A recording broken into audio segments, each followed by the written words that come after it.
Greetings, church. This is Kevin Duclairon. Today is Thursday, the 22nd of April 2021, and I have to run for the bus. I didn't know that the bus was going to be here, so I'm running and trying to catch you up to date with what's going on. There is $2,000 missing from my savings account at the Bank of America. And I just came back from Key Bank to see whether or not I could Can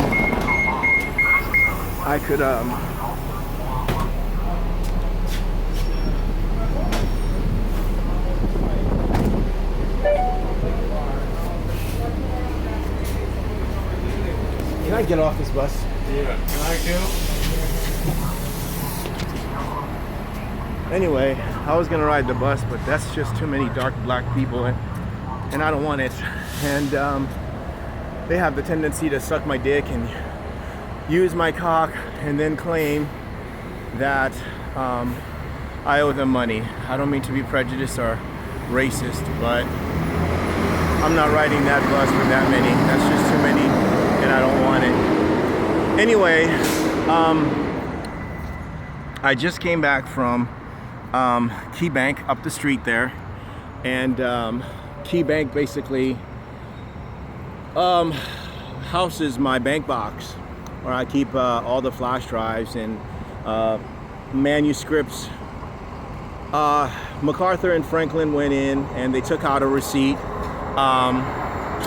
that was in there that showed that I had $30,000 in my savings account. They took out the receipt, and I can't prove to Bank of America that that was the amount that was in the account. So I'm kind of ticked off because of the fact that the money was taken out of the account. And you know what's really weird is that on Tuesday, the Lord, for some reason or another, it was the strangest thing. I had gone to 24 hours. I'll give you the short version. I went to 24 hours with this bag here that I'm carrying, and this blue bag, and went back to the storage facility and switched to my work bag, and which is the yellow bag with the manuscripts in it. And I made a mistake of forgetting my keys, okay? Of forgetting these keys right here. And long story short, when I went back to fetch the keys and asked the management to open the door, management said that it's gonna cost me $40 to have a locksmith cut the door because they're not cutting it for me, and if they do, it's an eviction. So I had to take a hit, called in a locksmith. Locksmith comes, opens the door, pays him the money, and I move on with my day. Problem is, that same day, the Lord asked me to leave Portland and to go south. In other words, my situation here in Portland is over. I need to go to San Francisco. And I'm thinking, San Francisco? Why do I need to go to San Francisco? He no longer wants to do ministry here. This is the day after I had preached the Easter message. The people are not responding to the messages. You need to go. So I said, okay. That day, I dropped off the manuscripts and headed down south. He says to me, I need to do that before leaving because of what just happened with the keys and the lock. I have to go buy a brand new lock, and this is the third time that I've had issues with locks in that storage facility. I need to get out of there. So I leave, I go to Beaverton, and I was only supposed to make contact and not do any of that. So I went in and made contact, but the weird thing is that I was supposed to go to the bank and make a withdrawal for $200. I think it was $225, about $225. And he says, don't go into the bank before, but go into the bank after you've made contact. And I think he was just watching my back because of how these pagans think and how they reason in their dealings with the whole issue. You know, I don't know. Anyway, long story short, I go in, make contact, come out, go to the bank, and when I get to the bank, it's closed. So it was open until 5:30, and then for some reason the sign there, it says 4:30. So I said, okay. And the warning was, you still need to go south. Don't stay up here because things up here are hairy. You need to leave. And I'm thinking, Melinda, what are you talking about? Well, the ultimatum, it was stay up here and then for 2 years be either in prison or go to a hospital. But my continuing ministry up here is just not going to work. So I say, okay, well, I went down to Wilsonville, and they say, well, don't stay in Wilsonville because you're going to need to catch a Greyhound bus or Amtrak. Why don't you just go straight down to Salem? So I go down to Salem and stay there the night. Of course, they visit me in the tent 3 different times. The African American community walked by and made statements. I think they actually did go into the tent and give me oral and pierced like they normally do. In the morning, I wake up and I'm at the top of my lungs because I'm so pissed off at what is going on in this situation. What I relate to the Lord is this doesn't make any sense. I'm almost done with 2019 works. There's 2,500 pages that needs to be edited and sent. Why am I leaving all of that behind from MacArthur and Franklin to sabotage? So I was at the top of my lungs, and I was pissed off at the fact that this was happening, that I had to actually leave to go to another state when things are not going to be any different in California. I preached the gospel to them. I addressed a lot of the issues. And in the morning, after eating breakfast, using and cleaning up, I went to Bank of America that's down there and discovered that my balance had been short. And for some reason or another, in my mind, I had 30 grand in there. And it was not there. And I'm thinking, why is it so, why is it that this doesn't make any sense to me? Why is it that the money is not in the account? You know, it was supposed to be in the account. I swore that it was in the account, and for some reason it just was not there. And I couldn't. I remember seeing the receipt that said 30 and the zeros, and I'm thinking, how am I going to prove this to these people? So I take out $200. I take out $200. There was a little bit of an altercation with the workers. And made the decision that I can't go to San Francisco until this is resolved.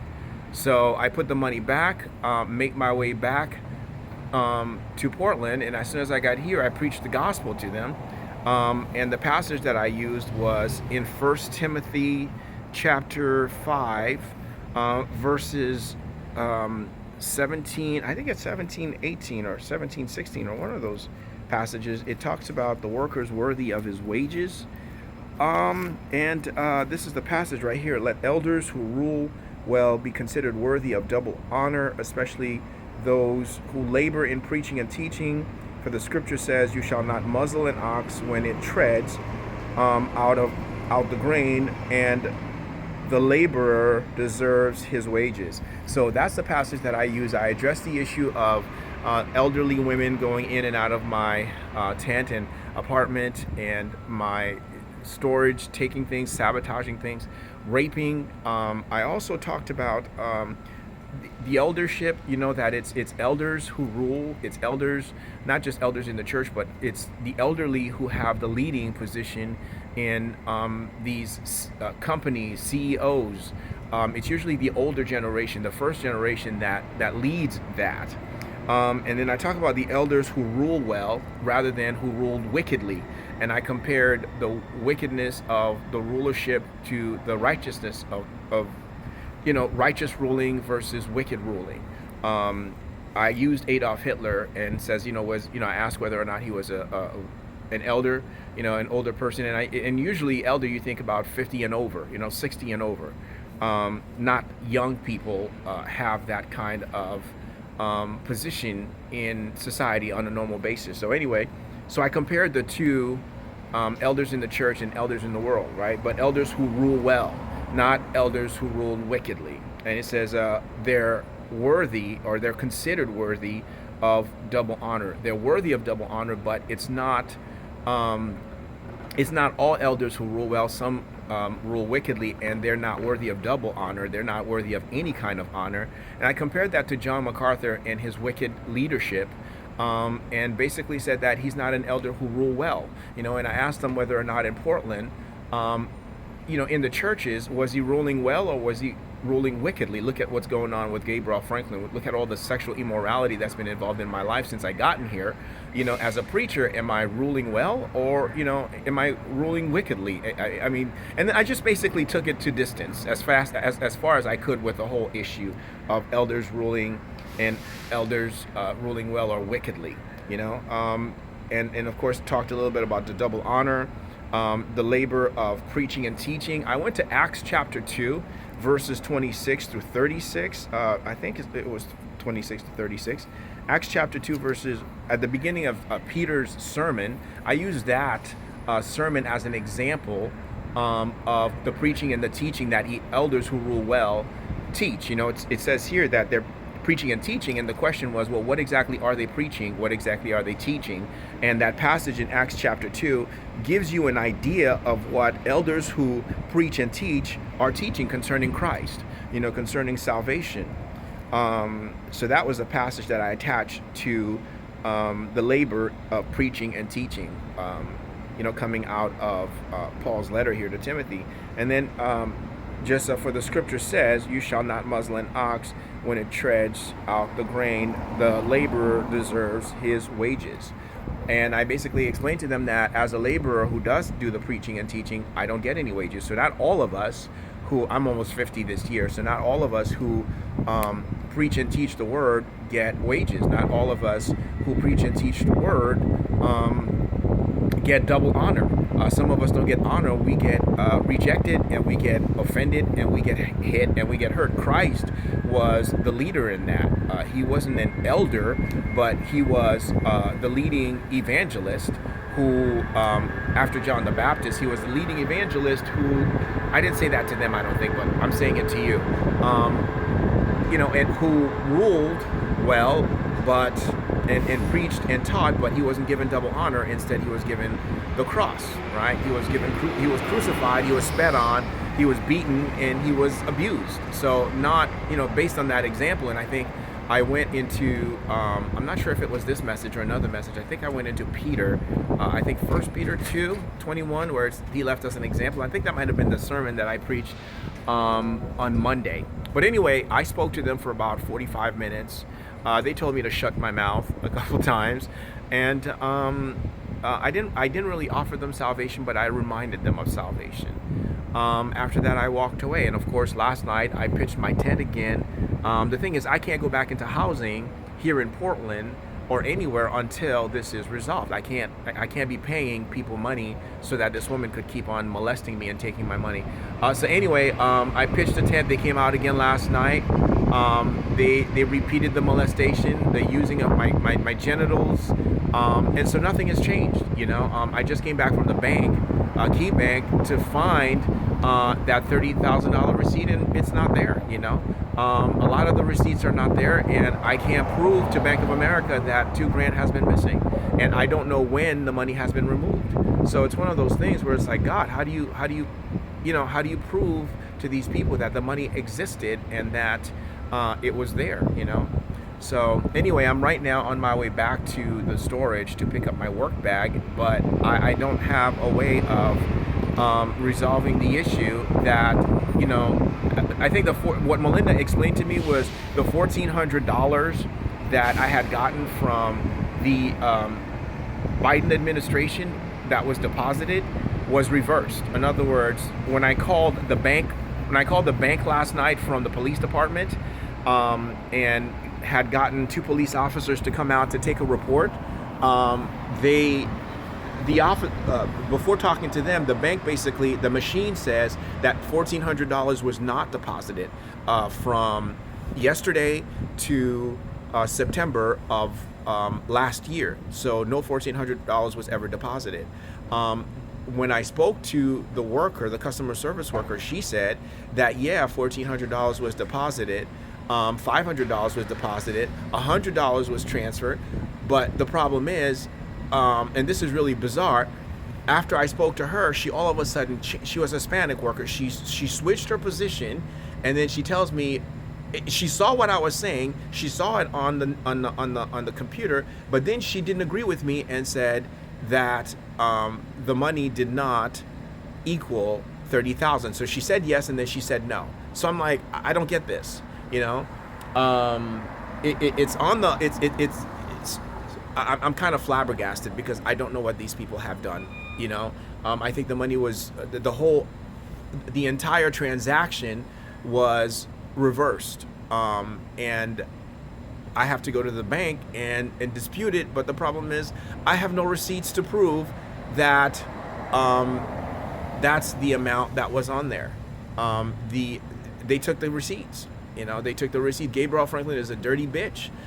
She's a whore, and I have no respect for that woman. And I know as a minister we're supposed to be respectable, but that Asian woman really, you know, she really bit me in my heel when she made the decision to do that, to reverse the transaction. And now this a Spanish woman that I had spoken to last night, who I guess was supposed to be reminding me of Gloria, you know, short woman representing the whole community. And so it's one of those things, you know. So keep me in your prayers, because I'm really hurting right now with what these you know, these wicked women are able to do with each other, you know.